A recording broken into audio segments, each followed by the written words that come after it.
오늘 우리에게 주신 하나님 말씀은 신명기 6장 13절에서 14절 말씀입니다. 신명기 6장 13절에서 14절 말씀. 짧으니까 같이 합독하도록 하겠습니다. 신명기 6장 13절에서 14절, 제가 가지고 있는 성경 신약성경 271페이지입니다.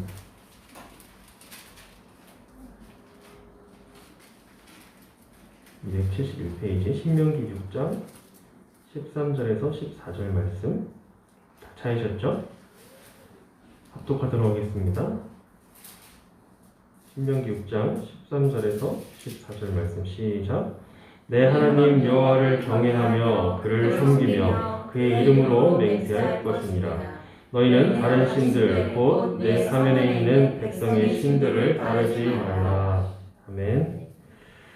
오늘 말씀은 십계명에 대한 계속 십계명에 대한 얘기를 하고 있는데요. 지난주 말씀에서 십계명의 전체에 대한 내용을 다뤘다면 오늘 말씀은 1계명부터 3계명에 관한 그런 내용을 살펴보고 이 십계명 가운데 1계명부터 3계명의 율법의 내용이 우리의 삶 가운데 어떻게 적용되는지 이것을 살펴보기를 원합니다. 먼저 제1계명이 명령하는 것은 무엇일까요? 그것은 출애굽기 20장 3절에서 말씀하는 것처럼 너는 나 외에는 다른 신들을 내게 있게 말지니라 입니다. 너는 나 외에는 다른 신들을 내게 있게 하지 말지니라. 이 말씀은 먼저 하나님이란 어떤 존재이신가에 대해서 우리가 한번 생각해 봐야 하는 것입니다. 이 말은 하나님께서는 어떠한 분이신가? 이것은 이 말을 왜 하나님 어떠한 분이신가에 대해 생각해야 하냐면 여기서 다른 신들을 내게 있게 말지니라 라는 말이 자칫 오해를 하면 다른 여러 신들이 존재한다 이것을 인정하는 가운데에 너희는 이 수많은 신들 가운데에 오직 하나님만을 섬기라 라는 말로 오해할 수 있기 때문입니다. 근데 하나님은 어떠한 분이시죠? 우리가 계속 하나님이 어떠한 분이신가 지난번에 나눴었는데 하나님은 유일하신 하나님이시죠. 한 분 하나님이십니다. 그래서 이 세상에 신이라고 이름 붙여진 굉장히 다양한 존재들이 있을지라도 진짜 신, 곧 이 세상을 창조하시고 다스리시는 분은 오직 우리가 믿는 하나님 한 분뿐이시다 라는 것을 말하고 있는 것입니다. 고린도전서 8장 5절에서 6절을 이렇게 말합니다. 비록 하늘에나 땅에나 신이라 칭하는 자가 있어 많은 신과 많은 주가 있으나 그러나 우리에게는 한 하나님 곧 아버지가 계시니.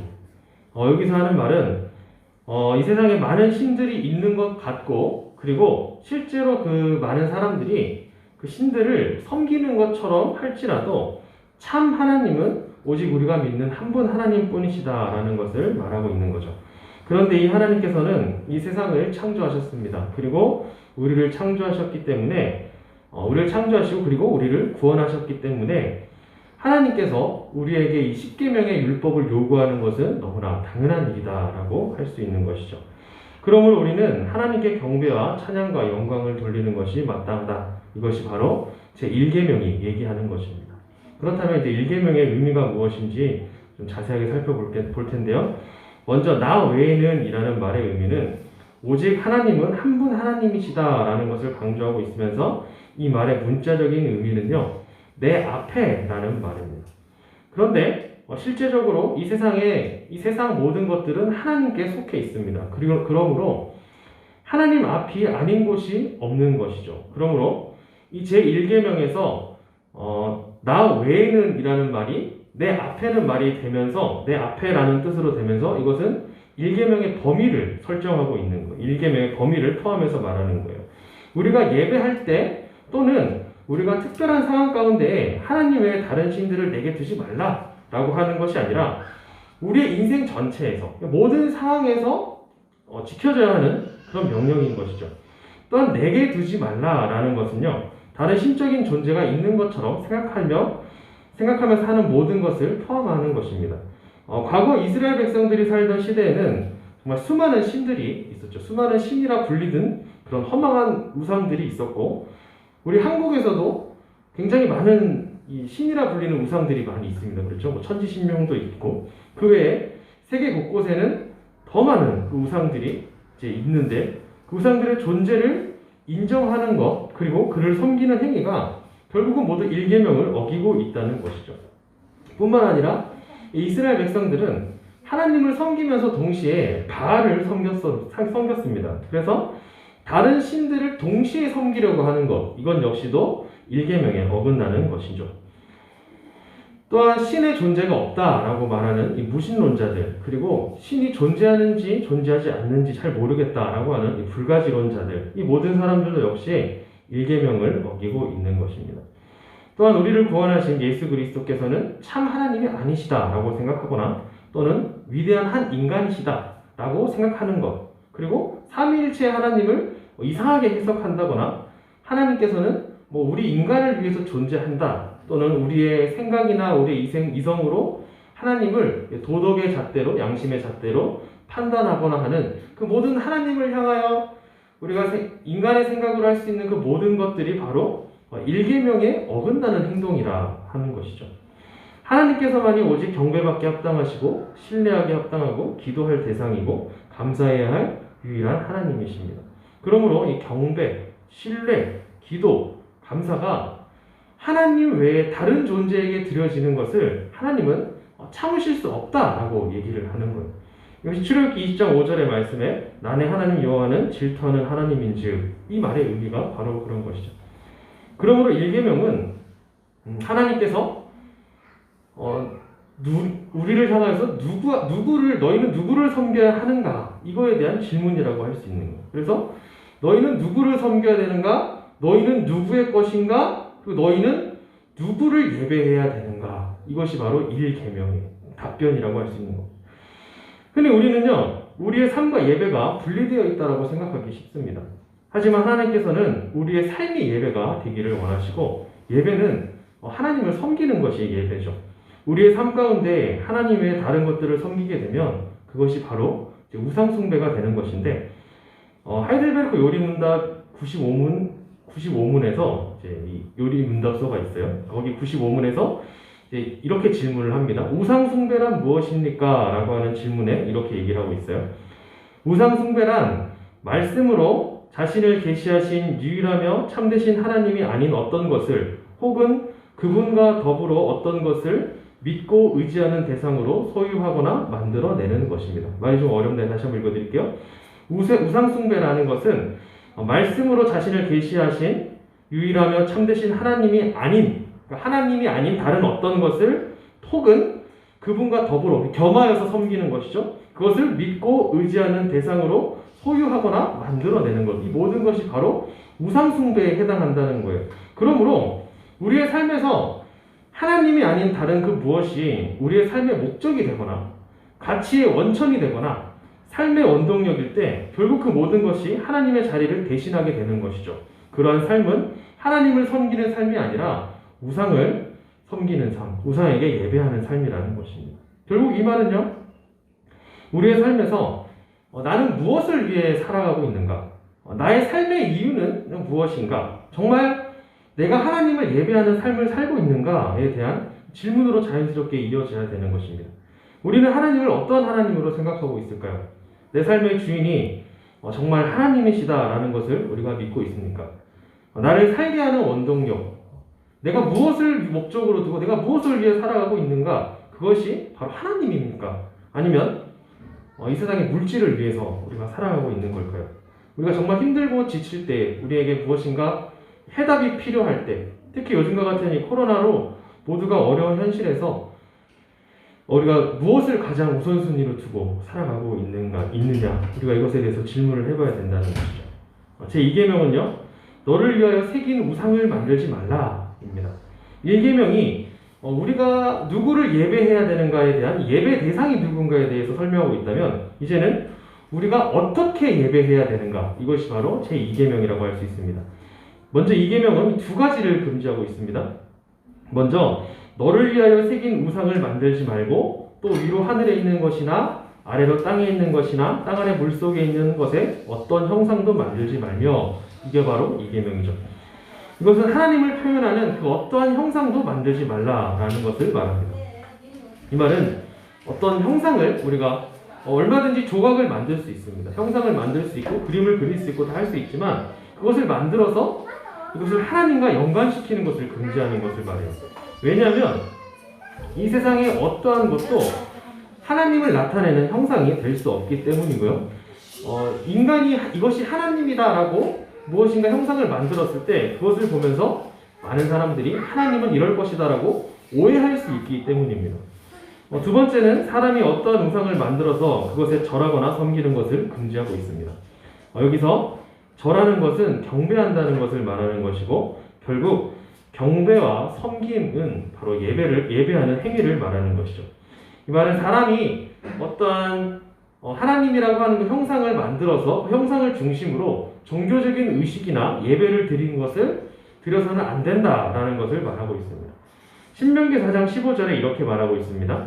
여호와께서 호렙산 화염 중에서 너희에게 말씀하시던 날에 너희가 아무 형상도 보지 못하였은즉 너희는 깊이 삼가라. 우리는 아무도 하나님의 형상을 본 사람이 없습니다. 하지만 로마서 1장 22절에서 23절의 말씀에 이렇게 얘기해요.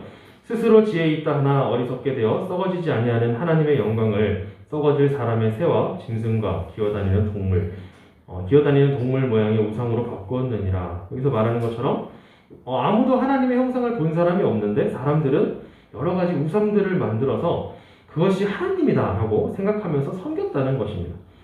하지만 성경에서는 그 어떤 다른 것에 대해서 하나님의 형상이라고 말하는 적이 없습니다. 오직 사람만을 하나님의 형상이다라고 얘기를 하시는데 여기에서 우리와 하나님과의 그 특별한 관계가 나타나는 거죠. 세상 모든 것은 하나님의 형상이 아무것도 없어요. 그런데 우리 인간에게 하나님께서 창조하신 우리 사람에게만 하나님의 형상으로 창조했다라고 얘기를 하는 거죠. 그 관계가 바로 하나님과 우리의 특별한 관계이고 그 관계가 사랑으로 이어져 있는 거죠. 그런데 하나님께서 이 율법을 주실 때 이스라엘 백성들이 어떠한 상황 가운데 있었을까요? 출애굽기 32장 7절에서 8절을 보면 이렇게 말하고 있습니다. 여호와께서 모세에게 이르시되 너는 내려가라. 내가 애굽 땅에서 인도하여 낸 내 백성이 부패하였도다. 그들이 내게 그들에게 명령한 길을 속히 떠나 자기를 위하여 송아지를 구워 만들고 그것을 예배하며 그것에게 제물을 드리며 말하기를 이스라엘아 이는 너희를 애굽 땅에서 인도하여 낸 너희 신이라 하였도다. 지금 하나님께서 우상을 섬기지 말라라고 하고 있는데 이 밑에서는 우상을 만들어서 그에게 절하고 있는 거죠. 그리고 이 32절, 5절에서 6절을 보면 이 상황이 나름대로 여호와의 절의를 지키고 있었다라고 얘기를 하는 거예요. 이 말씀을 보면 이스라엘 백성들은 그들 스스로가 하나님을 떠나서 다른 신을 섬긴다고 말하고 있지 않았어요. 그들은 분명 자신들을 애굽 땅에서 인도하여 낸 하나님께 번제와 화목제를 드린다고 말하고 있는 겁니다. 그러므로 이스라엘 백성들은 자신들의 생각대로 송아지를 만들고 그것을 놓고 하나님을 섬긴다고 송아지를 만들어 놓고 그것을 통해 하나님을 예배한다라고 하고 있었던 거죠. 정말 재미있는 아이러니한 사실인 거죠. 하나님께서 우상을 만들어 숭배하지 말라 할 때 이제 우상을 만들어 놓고 그것을 통해서 하나님을 섬긴다. 이것이 우리의 모습과도 비슷할 수 있다는 거예요. 그런데 왜 하필 이스라엘 백성들은 왜 하필 송아지를 만들어서 섬기고 있었을까요? 왜 하필 송아지였을까요? 정확한 이유는 우리가 알 수 없지만 아마 모세가 산에 올라가서 내려오지 않자 이스라엘 백성들은 조금 더 이 가시적인 방법으로 우리 눈에 볼 수 있는 그런 하나님을 섬겨야 한다고 생각했을 거예요. 그리고 그들이 애굽에서 이제 보았던 송아지와 같은 모양의 신을 형상으로 만들어 놓고 그것을 하나님이라고 말하고 섬기고 있었던 것입니다. 그러므로 그들이 이 우상의 형상으로 만든 것은 그들이 평소에 보았던 어떠한 이 문화적인 그런 측면에서 영향을 많이 받았다고 할 수 있어요. 그리고 종교적인 표현을 애굽이 그들의 신을 섬기는 방법으로 그것을 문화의 행위를 본받아서 이제 섬기고 있었다는 것이죠. 오늘 본문 6절에 출애굽기 20장 6절에 이렇게 얘기를 하고 있는 거예요. 그들이 일찍 일어나 번제를 드리며 화목제를 드리고 백성이 앉아서 먹고 마시며 일어나서 뛰놀더라. 지금 이 화목제를 드리는 방법이 이제 애굽이 이 송아지 신을 섬기는 그 방법대로 이제 뛰어놀고 먹고 마시고 하는 그런 방법으로 지금 하고 있는 거예요. 그러므로 우리도 늘 노출되고 익숙한 문화에 이 영향을 받아서 하나님 앞에 예배하는 것을 상당히 이제 주의해야 된다는 것이죠. 요즘에 예배 드리는 방법들이 굉장히 이제 다양해지는 거죠. 그렇죠? 그래서 뭔가 화려해지고 조명이 밝아져야 되고 음악이 시끄러워져야 되고 그런 세상의 뭐 아이돌을 따라서 춤도 추고 하는 그런 것이 우리가 상당히 이제 주의해서 예배해야 된다는 것을 우리에게 알려주는 거예요. 그리고 하나님을 가시화하는 것, 하나님의 형상으로 어떤 것을 만드는 것, 그것이 모두가 다 우상이 될 수 있다는 거예요. 현대사회 우리 주변에 지금 당장에 우리가 알 수 있는 그런 노출된 우상은 어떠한 것들이 있을까요? 예수님을 그린 그런 그림들이 굉장히 많이 있습니다. 그렇죠? 우리 교회는 네, 저기 있지만 저희 예수 얼굴이 나타나지 않잖아요. 그런데 우리가 예수님이다라고 생각을 하면 보통 어떻게 생각하죠? 이렇게 백인의 뭐 금발에 그 원피스 같은 거 입고 빨간색 띠를 두르고 있거나 뭐 양을 들고 있거나 그리고 이제 굉장히 인자한 얼굴을 하고 있거나 아니면은 뭐 어린이 교재를 보면 예수님을 그 캐릭터화 해가지고 이제 그런 거 보신 적 있죠? 그렇게 하는 것 그런 형상을 보면서 우리가 예수님은 이렇게 생기셨을 것이다라고 생각한다면 그것도 어떻게 보면 하나의 이 하나님을 형상화한 이계명을 어기고 있는 것으로 우리가 생각해 볼 수도 있는 거예요. 결국 이계명은 하나님을 어떻게 예배해야 되는가에 대한 율법입니다. 우리는 우리의 방식이나 또는 문화 그리고 사람의 생각 등의 영향을 받아서 예배를 드리는 것을 피해야 됩니다. 예배라는 것은 사람들의 생각으로 이렇게 예배하면 좋겠다, 저렇게 예배하면 좋겠다 라는 것을 우리가 사용해서 하나님을 섬기는 것이 아닙니다. 오직 하나님의 말씀인 성경에서 어떻게 예배해야 하는가 이것을 찾고 그렇게 예배하는 것입니다. 우리가 이 개신교가 종교개혁 이후에 정말 예배 방법에 많은 변화들이 있었습니다. 특히 천주교에서 사용되었던 예배 방식 중에서 어떤 형상을 제거하는 것, 그리고 향을 피운다거나 무릎을 꿇는 것들, 그리고 파이프 오르간을 사용하여서 뭔가 화려한 음악을 만드는 것들, 그러한 잘못된 예배 형식부터 종교개혁 당시에 그런 것들부터 제거했다는 거예요. 지금 우리도 이와 마찬가지죠. 아까 말씀을 좀 드렸지만 요즘 굉장히 다양한 형식으로 예배를 드리는 경우가 많이 있습니다. 어떤 교회는 이 주일 말씀을 듣는 시간에 성경 본문 대신에 어떤 영화를 가지고 영화로 성경 본문을 대체하기도 하고요. 또 어떤 교회는 간증으로 이 주일 예배를 대체하기도 하고 또는 여러 가지 흥미를 불러일으킬 만한 것들, 미국에 있는 그런 교회는 예배 시간에 오토바이를 타고 이렇게 쇼도 하기도 하고, 이런 경우도 많이 있는데 그런 것들을 예배다라고 하는 경우가 있는데 엄밀하게 말하면 그러한 예배의 잘못된 그런 행위들이 제2계명을 어기고 있는 것이다라고 할 수 있는 겁니다. 예배는 오직 하나님만을 위해서 그리고 하나님께만 드리는 겁니다. 그리고 진리 가운데 예배를 드려야 하는 것입니다. 물론 이 성경에서는 어떠한 구체적인 예배의 순서를 말하고 있지는 않습니다. 하지만 예배에 이러한 요소들이 분명히 들어가야 된다라고 말하고 있습니다. 하나님께 나와서 찬송해야 되고 하나님께 기도해야 되고 그리고 헌금하고 하나님의 말씀을 읽고 그 말씀을 배우고 듣는 것을 통해서 하나님으로부터 공급받는 그 은혜를 받아야 되는 것. 그것이 바로 이 예배의 바른 요소라고 할 수 있는 것이죠. 마지막으로 제3계명입니다. 3계명은 너는 내 하나님 여호와의 이름을 망령되게 부르지 말라입니다. 여기서도 하나님께서는 자신을 내 하나님 여호와라고 말씀하십니다. 이것은 우리와 하나님의 관계를 다시 한번 강조하고 있는 것인데 늘 우리는 하나님을 나의 하나님이다라고 생각하고 있어야 한다는 것입니다. 그리고 망령되게 부르지 말라 해서 망령되게라는 말의 이 원어를 살펴보면 허비하다, 헛되다, 헛되게 하다라는 뜻으로 결국은 이 망령되다, 바로 헛되다라는 그런 말로 우리가 알 수 있는 것이죠.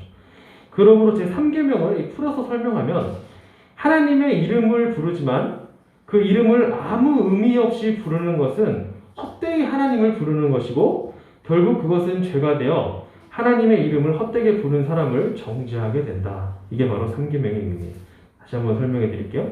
하나님의 이름을 부르지만 그 이름을 아무 의미 없이 그냥 부를 때 그것이 하나님을 헛되이 부르게 되는 것이고, 하나님을 헛되이 부르는 것이 죄가 되어서 결국 나를 정죄하게 된다. 이것이 바로 3계명이에요. 그러므로 우리는 하나님이라는 이름을 헛되게 사용하지 말아야 한다는 것입니다. 우리는 하나님, 이 여호와 하나님, 이 하나님의 이름을 바르게 알아야 하고 또 합당하게 부르며 사용해야 된다는 것이죠. 그것이 하나님의 존재를 바르게 아는 것이고 나와 하나님과의 관계를 바르게 맺고 있다는 것을 말합니다. 결국은 이 제3계명이 얘기하는 것은 하나님의 이름을 잘못 사용하지 말라. 그냥 이것을 이런 단순한 율법을 넘어서 이 이름을 사용하는 사람이 하나님과 어떠한 관계 가운데 있는가, 하나님과 바른 관계에 있는가, 그렇지 않는가에 대한 율법이라고 할 수 있습니다. 왜냐하면 하나님과 바른 관계에 있지 않은 사람이 하나님의 이름을 부르는 것이 하나님을 망령되게 부르는 것이에요. 만일 제대로 된 관계를 가지고 있다 하더라도 그 이름을 바르게 부르지 않는다. 이것도 하나님의 이름을 망령되이 부르는 것입니다. 이게 무슨 말인지 좀 어렵죠? 제가 쉽게 설명을 해드릴게요. 예를 들어서 제가 식당에 갔어요. 식당에 음식을 먹으러 갔는데 제가 식당에 음식을 먹으러 갔는데 이제 손님이 온 거예요. 저도 손님인데 또 손님이 하나 왔다고 생각해 봅시다. 그런데 제가 이 식당 사장님이랑 잘 모르는 사이예요. 그런데 손님이 오니까 제가 이 사장님 잘 압니다. 오늘 식사 그냥 공짜로 드셔도 돼요. 라고 막 시켜줬어요. 그럼 어떻게 될까요? 말이 어렵나요? 제가 식당에 갔어요.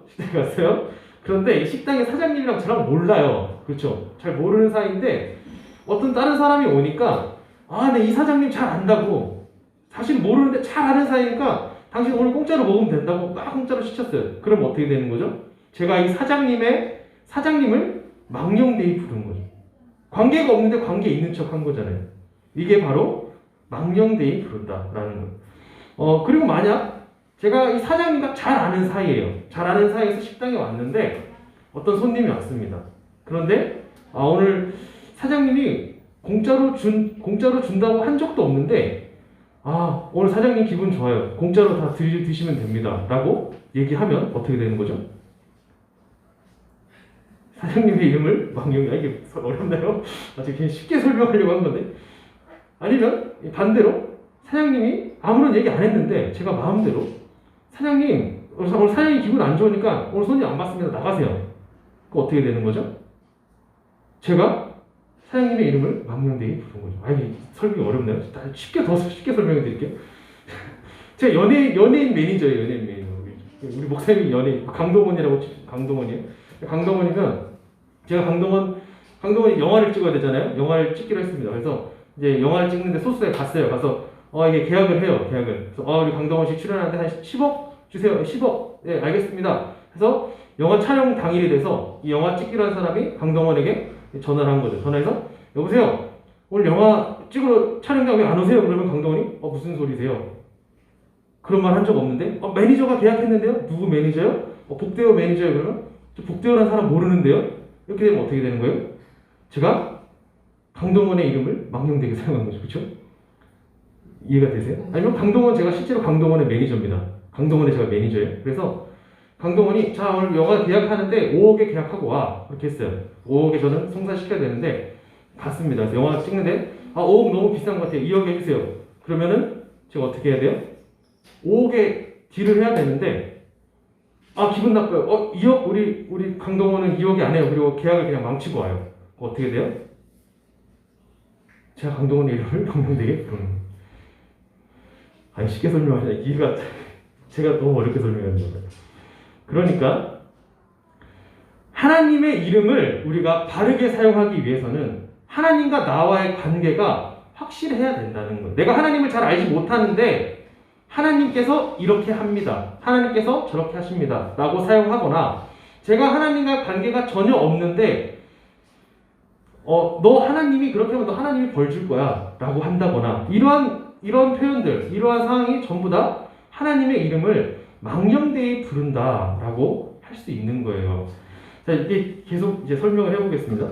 우리가 살면서 어떤 경우에 정말 얼마나 많이 하나님의 이름을 헛되이 망령되게 사용하고 있을까? 하나님의 이름으로 욕과 저주를 하는 경우가 굉장히 많이 있습니다. 그렇죠? 우리는 하나님의 형상으로 지음을 받았기 때문에 상대방에게 욕하거나 저주하는 것 자체가 그건 죄입니다. 왜 그렇죠? 제가 누군가에게 욕을 할 때 이 사람도 하나님의 형상이기 때문에 하나님에 대고 욕을 하는 거죠. 그렇죠? 그렇기 때문에 이게 죄인 거예요. 그런데 이게 저도 잘 안 지켜요. 속으로 얼마나 저도 이렇게 욕을 하겠어요. 다른 사람들한테 욕도 하고 막 이렇게 그래요. 이제 저도 그런데 야고보서 3장 9절에서 10절에 이렇게 말하고 있습니다. 우리가 주 아버지를 찬송하고 또 이것으로 하나님의 형상대로 지음을 받은 사람을 저주하나니 한 입으로 찬송과 저주가 나는도다. 내 형제들아 이것이 마땅치 아니하다. 그러니까 우리 입에서 하나님을 찬송하는 말과 남을 욕하고 저주하는 말이 어떻게 동시에 나올 수 있느냐? 그것이 합당하지 않다라고 얘기를 하는 거예요. 그런데 이거보다 단순히 그냥 욕하는 것보다 더 심각한 것이 하나님의 이름을 부르면서 욕과 저주를 하는 것이 더 심각한 거죠. 옛날 과거에 이제 그 외국 영화들을 이제 보면 밑에 자막이 이렇게 나오는데 죽을 때 뭐 오마이갓 뭐 이렇게 하는데 아니면 뭐 이렇게 놀랄 때 오마이갓 하는데 그 밑에 자막에는 욕이 시읍 비읍이 나오고 막 이런 일들이 많이 있었단 말이에요. 우리가 오마이갓을 생각하면서 왜 우리 한국 그 욕이 나왔는지 모르겠어요. 그런데 원래 보통 욕이라고 하는 것이 신의 이름으로 상대방을 저주하고 이것이 실제로 어떠한 이 초자연적인 능력을 발휘해서 작용하기를 그런 그 바라는 마음에서 시작돼서 현재는 이것이 그런 주술의 의미가 없어지고 현재 그냥 욕으로 사용되고 있는 경우가 많이 있습니다. 물론 실제로 이 신을 떠올리면서 하나님이 너를 저주하라라고 욕을 하지 않을지라도 하나님의 이름으로 욕을 하지 않을지라도 그 하나님의 이름을 뭐 이렇게 외국 영어들 중에 이게 뭐 이렇게 하나님의 그 가시 들어간 이제 욕들이 이제 많이 있단 말이죠. 이제 그런 것들 그렇게 사용하는 것 자체가 하나님을 하찮은 존재, 아무렇지도 않은 존재로 생각하는 우리 인간의 이 부패한 현실에서 부패한 인간의 마음에서 나타나는 것이죠. 하지만 하나님께서는 이러한 하나님의 이름을 망령되이 사용하는 것을 결코 죄 없다 하지 않으시는 거예요. 그리고 이것은 굉장히 심각한 거고 우리가 현실 가운데에 하나님의 이름을 망령되이 부르는 그런 또 경우가 있습니다. 굉장히 습관적으로 아무 의미 없이 사용하는 경우인 거죠. 그래서 접속사처럼 이제 뭐 기도하는 가운데에 하나님 아버지 이렇게 해주시고 하나님 아버지 이렇게 할 말이 없을 때 이렇게 그 무의식적으로 이렇게 하나님 아버지를 이렇게 연발을 한다거나 그리고 또 우리가 이제 뭐 감탄할 때 주여 뭐 이렇게 사용한다거나 아니면 남을 비난하고 싶을 때 어떻게 하죠? 주여 이렇게 하는 그런 남 비판을 하거나 하는 것 역시도 우리가 하나님의 이름을 이제 너무 쉽게 사용하고 있는 거예요. 그리고 사회적인 이 많은 문제를 일으키는 그런 교회 목사님들이 자신의 뜻을 마치 하나님의 뜻이냐, 하나님께서 너에게 이렇게 말씀하신다, 뭐 하나님께서 우리에게 이렇게 하기를 원하신다라고 마음대로 하나님의 이름을 가져다 쓰는 경우, 이 모든 것이 3계명의 율법을 어기고 있다고 할 수 있는 거예요. 그리고 마지막으로 가장 중요한 예배에서 하나님의 이름을 헛되이 부르는 경우가 많이 있는 거죠. 시편 29편 2절은 이렇게 말합니다. 여호와의 이름에 합당한 영광을 돌리며 거룩한 옷을 입고 여호와께 경배할지어다. 여기서 거룩한 옷이라는 것은 자세와 태도라고 할 수 있습니다. 그리고 여호와의 이름을 부른다는 표현은요, 말 그대로 그냥 우리가 하나님을 부르는 것도 되지만 성경에서는 하나님을 예배하는 것을 하나님의 이름을 부른다라고 표현하는 경우가 많이 있어요. 그러므로 거룩한 자세와 태도로 하나님께 예배하는 것이 바로 하나님의 이름을 거룩하게 부른다. 거룩한 옷을 입고 하나님의 이름을 부른다라고 할 수 있는 겁니다. 이 말은 우리가 하나님께 바른 예배를 드리지 못하는 것, 그것 역시도 하나님의 이름을 망령되게 부르는 것과 동일하다는 거예요. 굉장히 무서운 얘기죠. 우리가 예배하는 태도 가운데에 우리가 하나님 앞에 온전히 집중하지 못하고 있는 것, 그것이 바로 하나님의 이름을 망령되이 부르고 있다. 하나님은 거룩하신 분이고 경배받기 합당하신 분입니다. 그러므로 그에 맞는 경배와 찬양과 기도, 예배를 드려야 됩니다. 그럼 어떻게 하는 것이 거룩한 예배일까요? 우리가 마음으로 노력해서 하나님 예배 제발 받아주세요 하고 마음으로 막 빌고 생각하면서 예배를 드리면 그것이 거룩한 예배일까요? 이게 만약에 거룩한 예배라면 우리가 이제 막상 이렇게 막 예배를 드리다가 갑자기 집에 가스불나 켜고 왔는데 이렇게 생각하는 순간 우리는 거룩한 예배를 드리지 못하게 되는 겁니다. 만약 피곤하시면 이제 이렇게 졸 수도 있고 하잖아요. 졸면 어떻게 돼요? 거룩한 예배를 드리지 않는 거예요. 하나님의 이름을 망령되게 부르는 거죠. 그러므로 우리는 우리 스스로 하나님께 합당한 예배를 드릴 수 없는, 거룩한 예배를 드릴 수 없는 그런 존재입니다. 하지만 우리가 우리 힘으로 할 수 없는 그 모든 것들을 누가 하게 해주셨죠? 바로 예수님께서 십자가에서 이루어주셨다는 것입니다.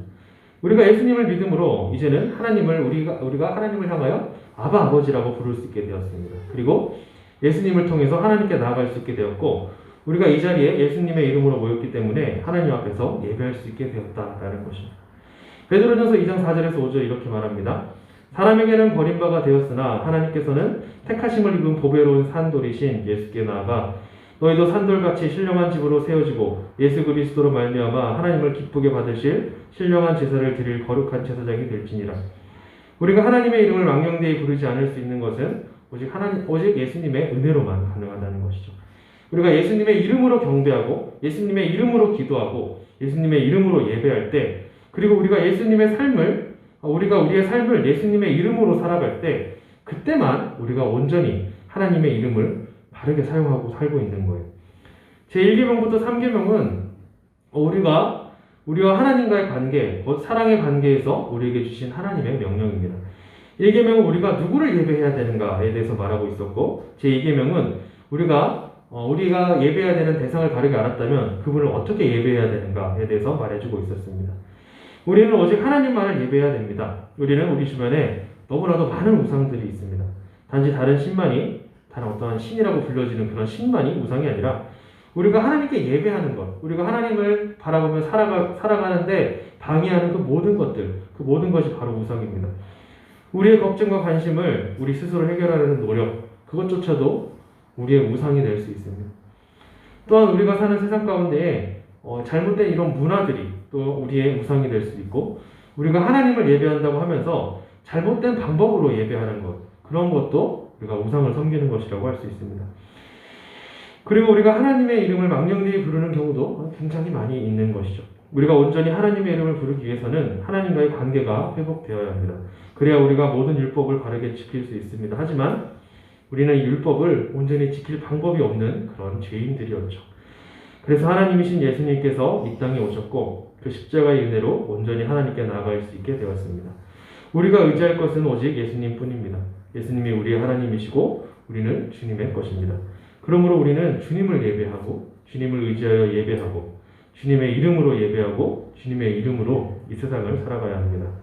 남은 이 한 주간도 예수님의 이름으로 이 세상을 이겨내시고 또 승리하고 온전한 예배를 우리의 삶 가운데 드리며 나아가는 우리 모두가 되길 주님의 이름으로 소망합니다. 네, 기도하겠습니다. 하나님 감사합니다. 하나님께서 우리를 거룩한 백성으로 하나님의 형상으로 부르시고 하나님의 형상으로 부름받은 자들이 이 땅을 살면서 마땅히 지켜야 될 그 율법을 우리에게 주셨는데 1계명부터 3계명을 통하여서 우리가 하나님의 형상으로 누구에게 예배해야 되고 또 어떻게 예배해야 되고 우리의 하나님의 이름을 어떻게 사용해야 되는지 우리가 알려주셨사오니 우리의 삶을 통하여서 주님의 영광이 드러날 수 있게 도와주시고 하나님을 예배할 수 있게 도와주시고 하나님의 이름을 거룩한 옷을 입고 바르게 사용하며 나아가는 예배하며 살아가는 우리 모두가 되게 도와주시옵소서. 감사합니다. 모든 기도 예수님의 이름으로 기도합니다. 네.